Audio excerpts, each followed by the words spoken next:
retour dans cette édition du 14 juillet. Merci beaucoup si vous nous rejoignez à l'instant.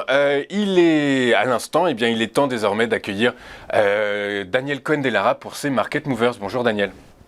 Bonjour Louis-Antoine. Bonjour, merci beaucoup d'être de nouveau avec nous ce matin.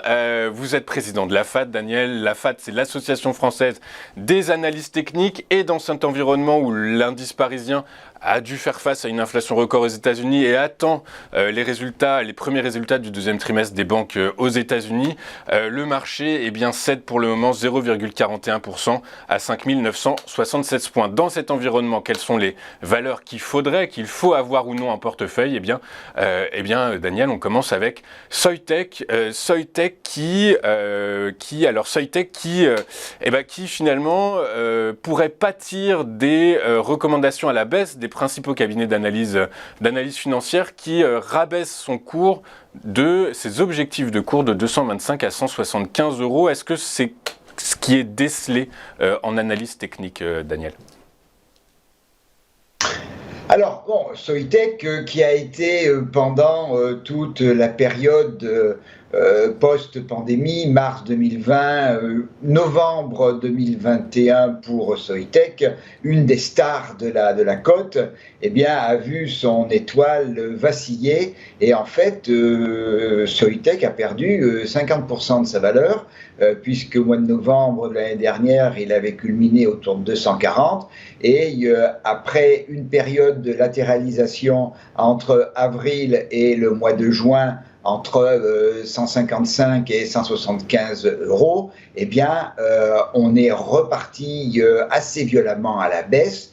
Et c'est ce mouvement que l'on va regarder ce matin. Donc, gros mouvement de baisse qui a été amorcé mi-juin, ouverture d'un gap baissier entre 169,60 et 170,95, suivi de deux grosses bougies rouges qui ont fait sortir le 16 juin le titre de sa période de latéralisation et le titre a finalement réussi à trouver un support à 119,40, niveau à partir duquel une consolidation s'est mise en place. Cette consolidation s'est traduite d'abord par l'ouverture, après une première bougie verte de bonne taille, l'ouverture d'un gap entre 128,75 et 129,70, le franchissement hier avec une autre bougie verte significative de la moyenne mobile exponentielle 13 périodes qui a été une résistance dynamique pendant toute la période de baisse.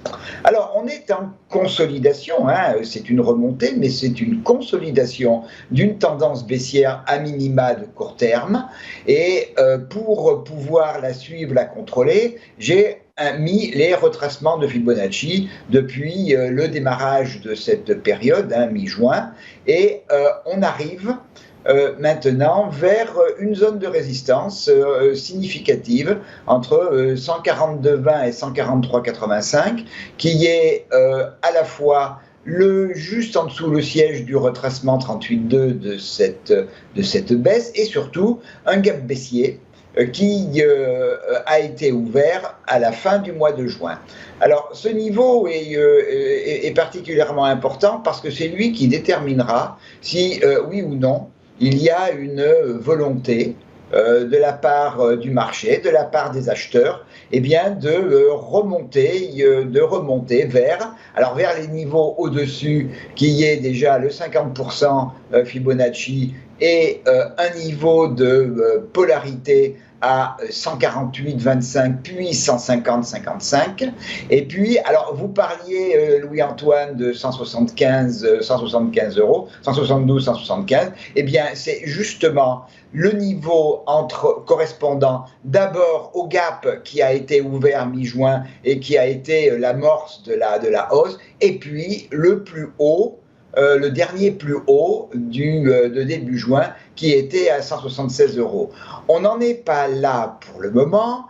Il faudra vraiment voir pour aller dans cette direction si le gap dont je viens de parler, 142,20, 143,85 est franchi, sachant que derrière, en cas d'échec sur ce niveau-là, si on assistait à la rupture du gap, lui qui était haussier à 128,75, 129,70, sa rupture invaliderait tout le mouvement haussier de consolidation qui est actuellement en place.